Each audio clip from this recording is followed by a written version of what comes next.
É o último versículo do capítulo 4. Esse versículo fala justamente sobre isso. Olha aqui, o sopro vem de onde? Pode vir de um ar-condicionado, pode vir do ventilador, pode vir da própria natureza. Mas o sopro, ela chama um sopro específico. O vento, aliás, né? Ela chama um sopro específico. Assopra no meu jardim de delícia. Peraí, se ele sopra com os lábios, com a boca, no jardim de delícia, já dá aquela sensação. Aí ela vai mais adiante.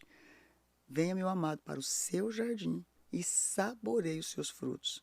Isso é, obviamente, sexo oral. Ele é o início do ato sexual. E interessante uma coisa que cientificamente a maioria das pessoas não sabe.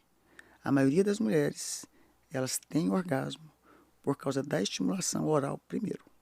Vocês sabiam disso? Tem muita mulher que não tem orgasmo genital. Ela vai ter orgasmo oral, através do sexo oral.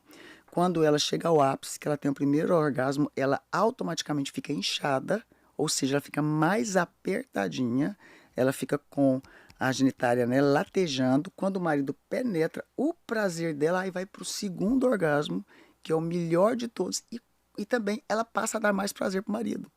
Então, se a gente pensasse a preliminar com sexo oral, deixando a conclusão, lembra que é saboreie os seus frutos, é saborear, degustar, depois completa. Gente, quando a mulher cientificamente tem um orgasmo clitoriano pelo sexo oral, quando o marido então espera só um pouquinho, que ela já acalmou um pouco e penetra, ela está latejando. Quando o marido penetra nela, ela aperta o marido. A sensação do marido e dela é extraordinária. Vamos pra segunda, polêmica.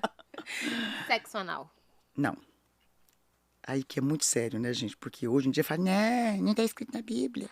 Peraí, é deixar o uso natural da mulher. Concorda?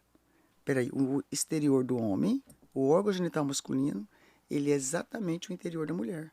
Então, o órgão, vou chamar agora aqui, tá? Vamos chamar aqui de, peraí, facão.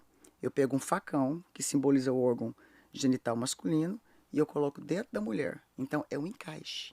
O exterior do homem é o interior da mulher. Vou pegar de várias formas. Primeiro, vamos na primeira parte aqui. Fisiologicamente, né? Segundo a medicina. Claro, gente, que vai ter aquele médico que não tem filtro, né?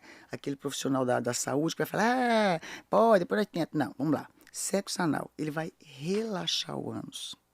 Não tem cirurgia que conserta. Vai relaxar.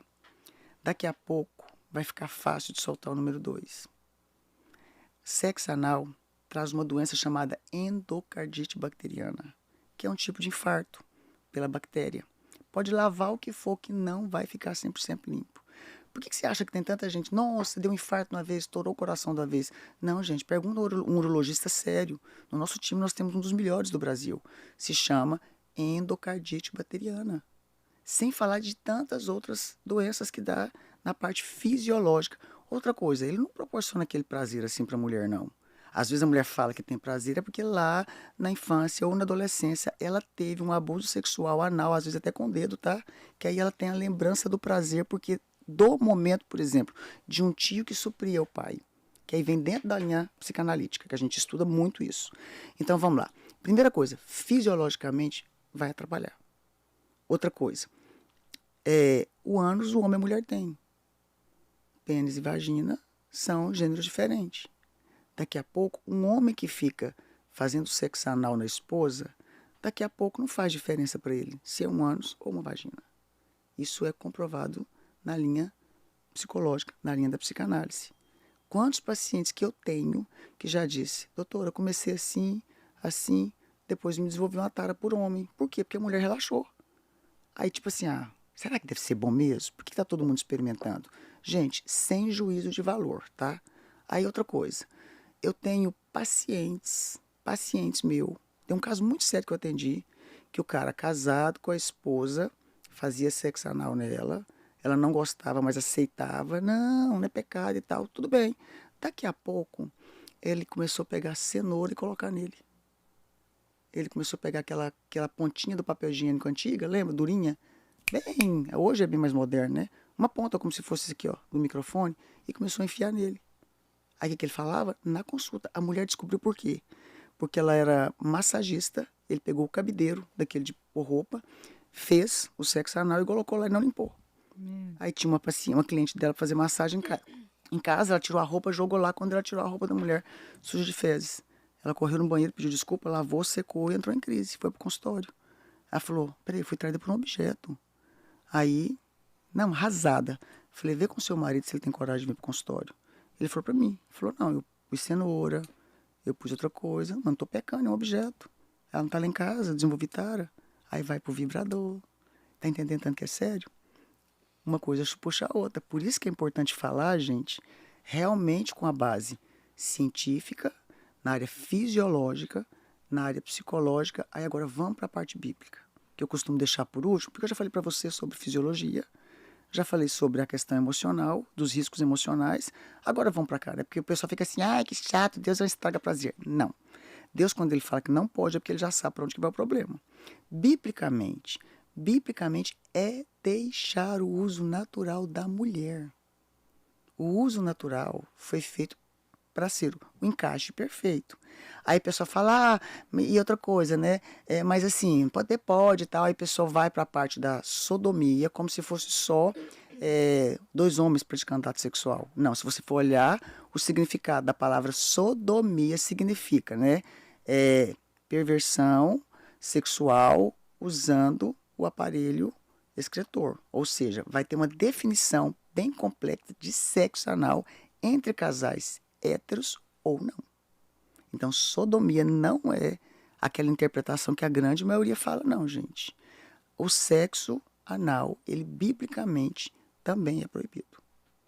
E, gente, vou te falar uma coisa, se a gente deixasse essa parte para lá, tá? Vamos falar assim, tá, agora esquece, segura a parte cristã.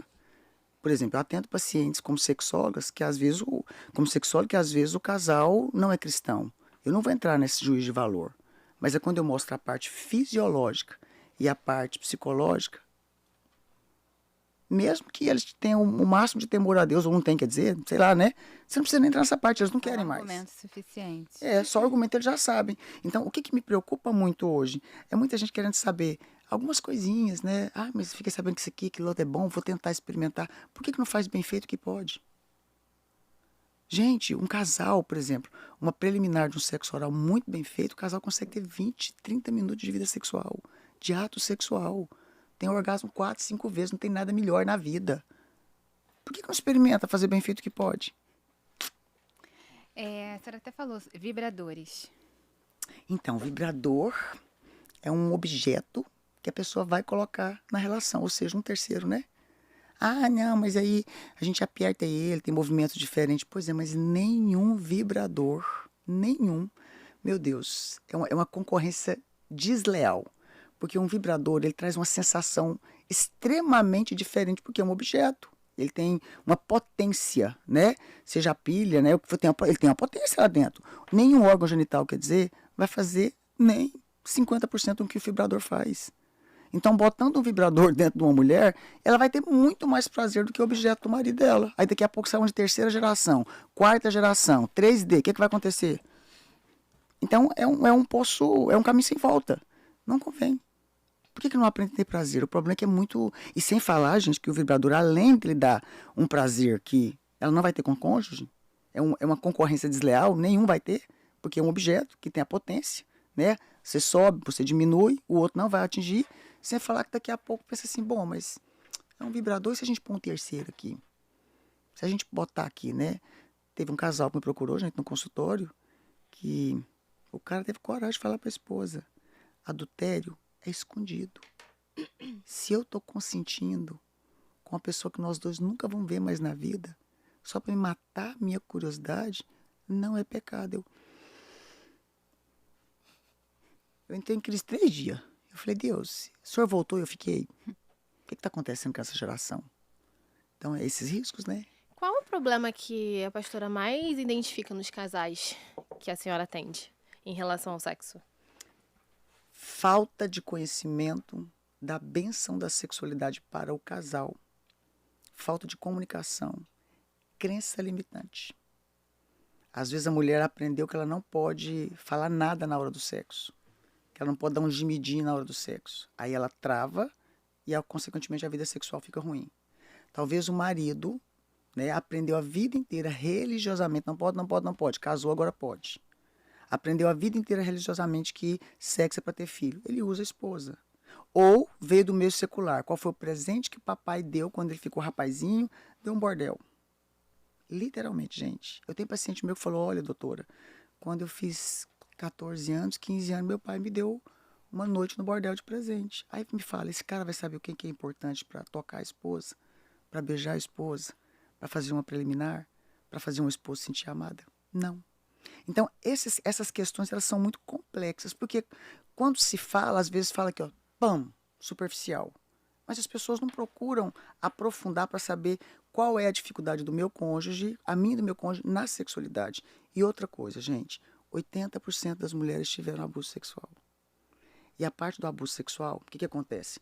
Ela deixa a pessoa ou travada sexualmente, tá? Fria sexualmente, ou deixa ela compulsiva pelo sexo, né? Ou ela pode ir para a área de querer só reproduzir. Gente, são 5 linhas que mais puxam a questão de quem foi abusada sexualmente. Por exemplo, a mulher que foi abusada, depende da cena, vai lembrar como foi o abuso. Ela vai ter nojo da vida sexual. Se ela foi abusada oralmente, ela vai ter nojo da vômito. Se ela foi abusada, se foi anal, pode ser que ela tenha um nojo e uma porcentagem do prazer. Por quê? Porque até mesmo o abuso, ela tem uma linha pequenininha de prazer, porque é zona erógena, e tem a linha, claro, da dor. Só que se esse abusador supriu um papel que o pai não supriu, entendeu? Supriu um afeto que ela não teve, ela vai gostar. Aí ela vai para a compulsão sexual. Então, uma das coisas, 80% das mulheres foram abusadas, isso que falam, tá? E 60% dos homens. Aí você fala, não, essa estatística não muito existe. alto, Não, pra gente de consultório, a gente sabe que é essa. Por quê? Porque na hora da anamnese. Porque na hora de você conversar com o cliente, de você tratar os dois. Eu me lembro de um casal que eu comecei a cuidar deles. A mulher não gostava de sexo de jeito nenhum, não gostava, difícil e tal. E ela reclamava demais. Resumindo, ela foi abusada sexualmente. Então ela se travava. E o marido, ele era compulsivo por sexo. Queria todo dia, toda hora, só que eu comecei a perceber algumas coisinhas diferentes, aí eu faço umas perguntas, né, que são assim, bem da linha pra gente avaliar o casal sem que eles saibam. Eu falei pra ela, você só teve seu marido na vida sexual? Só. O outro foi abuso. Foi o meu tio. Falei, ok. Deve doer, né? Emocionalmente. Beleza, tá. Chorou um pouquinho. Eu falei, então você não sabe, né? O tempo que é a vida sexual, o tempo que é um ato sexual. Aí ela, não. Eu falei, dá pra você contar pra mim? Quanto tempo vocês conseguem fazer o dia que você gosta? Ela falou, raro. Tá, mas então tenta pôr um dia que você vai gostar. Conta pra mim. Mas não conta pra ele, não. Não era 2 minutos. Nossa. Não era 2 minutos. Aí fui conversar com ele. E aí? Me conta as suas queixas. Não gosta. Você prepara ela? Resumindo, não preparava a esposa. Cresceu a vida inteira, foi abusado. Aí foi abusado sexualmente e ele tinha que provar pra ele que ele era o quê? Macho. Entendeu? Então eu já chegava aqui arrancando a roupa, já ia pra cima dela. Detalhe, ele tinha vários casos. Aí eu virei pra mulher e falei assim, peraí, ele tem uma amante ou ele pega só mulher de programa? Não. Só mulher de programa, ou ele flerta. Canta todas as mulheres da igreja, né? Tava tentando ficar na igreja, não conseguia. Canta funcionar, canta a cidade inteira, sabe que ele é um garanhão. Falei, pois é aquele cantador que não pega ninguém. Então o boato que eu sou macho, tem que correr na rua, mas eu não dou conta, nem da minha. Por isso que eu traio. Aí, fiz a minha avaliação, não falei nada pra ela, sentei ele. Eu falei assim, como é que é conquistar várias mulheres, mas não dar conta de nenhuma? Aí fui conversando com ele, ele disparou num choro. Eu falei, meu filho, como é que a senhora sabe que eu só dou durante esse pouquinho? Eu falei, bom, eu pedi a sua esposa para avaliar para mim, mas nem precisava, porque se o cara quer conquistar o mundo inteiro mostrando que ele é o cara, não consegue nem a dele. Você tem ejaculação precoce. Aí eu falei, vamos tratar diferente? Aí nós tratamos ele, tratamos ela psicologicamente, ela contou toda a questão do abuso para ele compartilhou depois com ela e ele precisou, gente, de entrar com medicação. Por quê? Porque ele não conseguia segurar. Ele ficava tão ansioso, que ele tinha que ser macho, que ele tinha que dar conta, que acabava. Então tem toda uma questão, meninas, que é maravilhoso quando você procura um especialista da área. Ainda mais que você pode casar ciência e Bíblia. É libertador. Libertador.